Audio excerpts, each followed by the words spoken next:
Hello everyone and welcome. Today we're going to simulate a technical interview to really get into two super powerful algorithmic techniques, dynamic programming and backtracking. So let's just dive right in. I'm Priya, and I'll be your interviewer for today. And with me is our candidate, Rohan. Rohan, welcome and thanks so much for joining us. Hey Priya, thanks for having me. Yeah, I'm excited to get started. Great.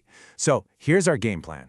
We're going to kick things off with a dynamic programming warm-up, then compare a couple of different DP approaches.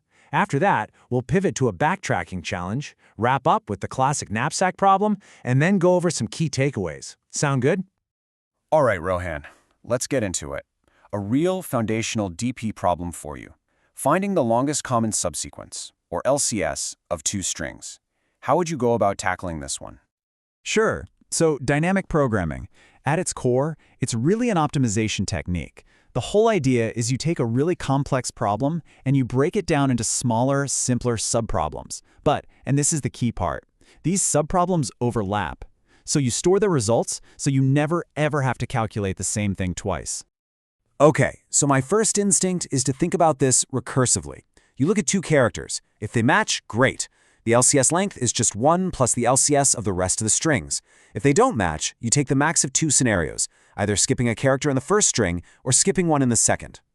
The problem is, this approach is super inefficient because you end up recalculating the same subproblems over and over. So to fix that, I'd bring in memoization. Basically, I'd use a table to cache the result of every subproblem. Before I compute anything, I just check the table. If the answer's already there, I grab it. No need to do the work again. Okay, that makes sense. Can you just walk me through a quick example? Absolutely. So let's take AGGTAB and GXTXAYB. The algorithm would work its way through, comparing characters, and as it solves each little subproblem, it fills out that memoization table. And in the end, it would correctly figure out that the longest subsequence they have in common is GTAB, which gives us a length of 4. That's a perfect explanation of the top-down approach. So what's the alternative, and how is its strategy different? Right, so the alternative is what we call the bottom-up or tabulation method. Instead of starting from the top with recursion, this approach is iterative. It starts with the absolute smallest subproblems and builds its way up to the final answer. You can literally picture it as filling a table from the corner outwards.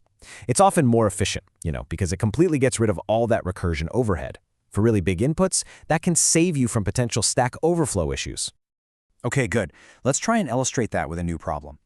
Imagine you're counting the number of unique paths from the top left to the bottom right of an m by n grid. The only catch is you can only move right or down. Yeah, that's a perfect use case for the bottom-up approach. What I do is set up a 2D grid, basically a table, the same size as the input grid. Then I'd use a couple of nested loops starting from the top left and just systematically fill in each cell with the total number of ways you can get to it. And the logic here is actually pretty straightforward. The number of paths to get to any given cell is just the sum of the paths to the cell right above it, plus the paths to the cell immediately to its left. You just start from your base cases and build out across the grid. The final answer will be waiting for you in that bottom right cell. Excellent explanation. Okay, let's switch gears completely now. Let's talk about a different paradigm.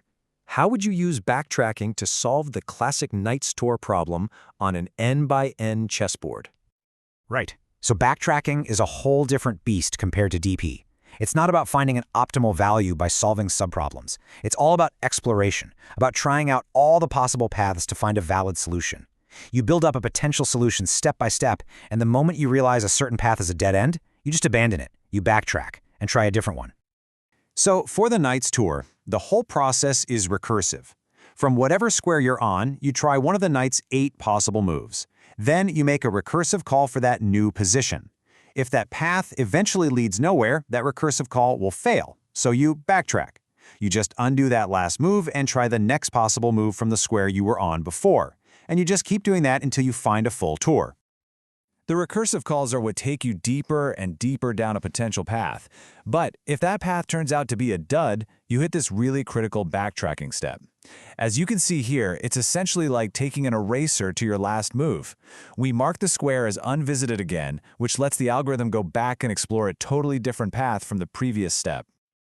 And, assuming a solution is found, we'd end up with a board that looks something like this, right? showing a complete tour where every single square has been visited exactly once? Exactly. That's one of the possible solutions the algorithm could come up with. That was very well explained, Rohan. For our final problem today, let's circle back to dynamic programming. How would you solve the classic 0-1 knapsack problem? The 0-1 knapsack problem, yeah, that's a DP classic for sure. So you're given a bunch of items, each with its own weight and value. The goal is to pack a knapsack to get the maximum possible total value, but without going over its weight limit. And that 0-1 part just means for any item, you have two choices. You either take the whole thing, or you leave it behind. For this, I'd definitely go with a bottom-up DP approach. I'd build a table that keeps track of the max value you can get for different combinations of items and weights. As we go through each item, the logic boils down to one simple decision, right here in the code. Is it better to include this new item, or are we better off just sticking with the best value we had before it? We fill out the table by always picking the choice that gives us the max value.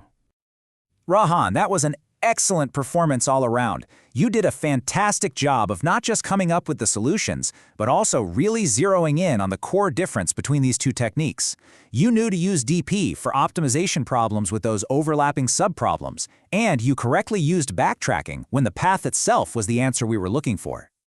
So, for everyone watching, let's quickly recap the crucial takeaways here. You want to use dynamic programming for optimization problems and backtracking for things like pathfinding or decision problems. When it comes to DP, memoization can feel more intuitive to write, but tabulation is often more efficient. And maybe most importantly in any interview, clearly articulating your thought process is absolutely key. And with that, we'll bring our interview to a close. So, I'll leave all of you with one final thought.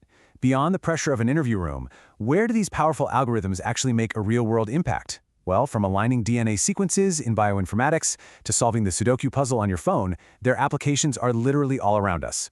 Thanks for joining our breakdown today.